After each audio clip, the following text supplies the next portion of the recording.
In life, we all want to find that perfect someone. And then we want to make sure that perfect someone never leaves us.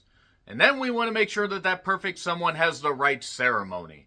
And if you want to take care of your wife, you want to make sure that she has the perfect wedding dress. And wedding dress shopping can be super, super stressful to the point that it will almost become nauseatingly just angering that you can't find that one particular right dress. So yes, while it can be stressful, when that wedding happens, you're just going to look oh so good. That dress is going to come off. And then that honeymoon, oh boy, it going to make Cinemax After Dark look absolutely tame by comparison. But as stressful as wedding dress shopping can be, you might think that it's a little less stressful after you see what goes on with the people in The Hem, which is a found footage movie currently streaming on Tubi. It was from writer-director Tyler Russell. A film crew goes to the Rose Chapel in Fort Worth. It's a dilapidated, haunted place that's about to be torn down, much like the Sportatorium, because the Von Erichs also ran in Fort Worth. Do you get it? Do you get it? Who knows who the fuck the Von Erichs are that's watching this particular video?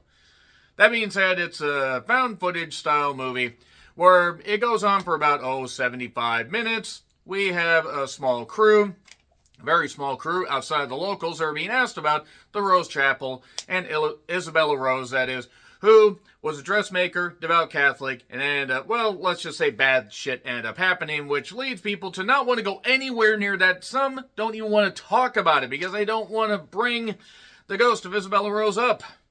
So yeah, it's pretty much a standard fare as far as a found footage movie goes. It's well shot. The acting is decent enough. It doesn't reinvent the wheel, and it's not particularly, great, but it has some moments that are fine. There are certainly way worse found footage horror movies that you can see. And, basically we focus on a guy, Hudson, who is like the half-cousin of the owner of this particular place. And then we have, Micah, who is the camera guy, and then we have the two girls, Gabrielle, Jenny Robbins, and Anne Savannah Ray Collins, who are pretty much the two people that we focus on mostly, and they do fine. It's nothing tremendous, but it is what it is. 3, 2, 1, spoilers. So yeah, that's kind of short, but nevertheless. So yeah, I did like the giant ox that, or oxen that had like the freaking, holy shit, those are big ass horns. Local legend, and yeah, you don't really want to go anywhere near the Rose Chapel. Apparently that is a real place, or at least was. I don't know if it's actually torn down or not. Anybody that lives in the area, let me know if that's an actual place. So, Isabella Rose, 1941, we don't talk about that. We don't talk about that shit at all. The year or the person. And basically, they want to find out more, and they talk to a bar owner where a bride, there was a death of a bride with the last name of Westfall that happens to, be linked to the person that owns the bar. And then a light breaks, which I thought was actually kind of a neat little trick. Like, there are moments in this movie that actually do work. It just ends up being kind of standard. And, yeah, it didn't hurt that, Gabby and Anne look good, so they at least, made the most of it. Anne was more the panicked one when things started to go south. Gabby was more the determined one to try to get as much footage as possible. So, they're looking at stuff on a phone, and it's like this vintage dress, like the ones they're going to find in the thing. It's like, oh, I think I could rock that dress. Ha ha. Oh, you will do more than rock it, Gabby.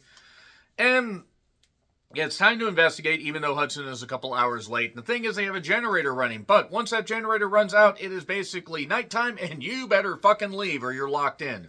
Why? Why not? Also, there's like one of those doors, Leatherface style, Texas Chainsaw Massacre is what I'm trying to say, that shuts at that point, I guess.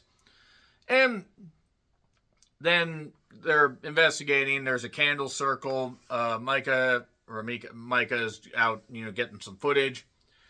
And Hudson is trying to find that daggum hole. And there's 3 to 4 floors if you include the basement. We don't actually really get to see much of this place because, 1, it's a short movie. 2, things go south quickly. And there's a bunch of wedding dresses, but there's blood on some of them. And 15 minutes left in this generator is going to run out. So what do you fucking think happens?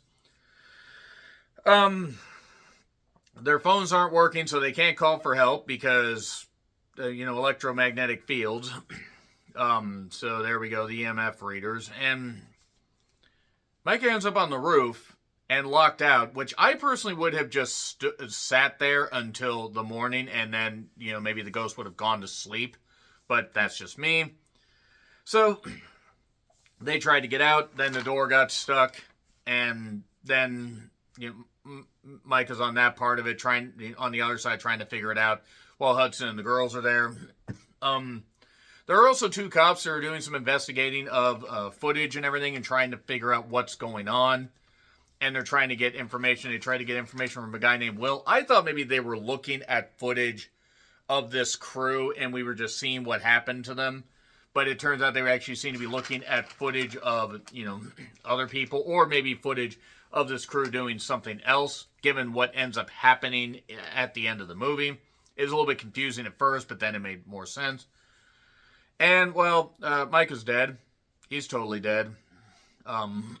In the arms of an angel.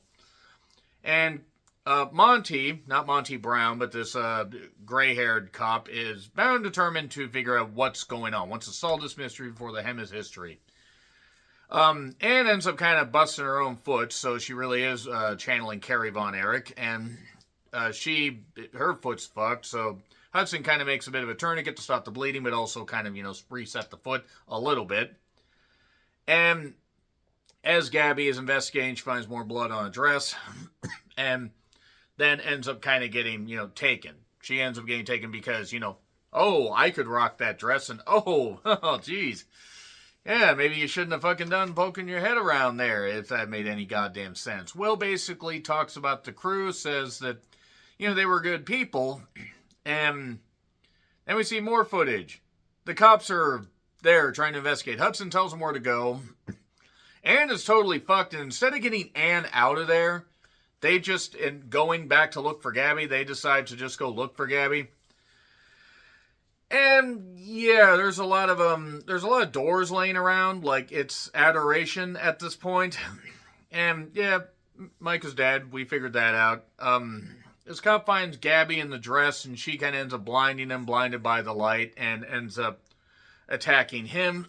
Monty's also down, but the cops end up getting out because they end up one of them ends up shooting Gabby, who's possessed by Isabella, and then fire Disco Inferno, and that's it. That's literally how the movie ends. And then we see a little bit of mid-credit stuff where they're tearing up the church, and yeah, there was a major fire, but guess what? There is no damage to these dresses. And then also the ghost is right there. So yeah, that construction worker's fucked. Yeah, the Hem is standard found footage fare. I didn't hate it. I didn't love it, but I mean, it held my interest, at least for the most part. So yeah, C+. It is what it is. Go check it out if you want to. It's on Tubi. Agree, disagree with what I said, like, share, subscribe, Twitter, Letterboxd, Blue Sky handles in the description. I'm John Reitland. Until we go dress shopping, hopefully not at a haunted chapel again, happy trails to you.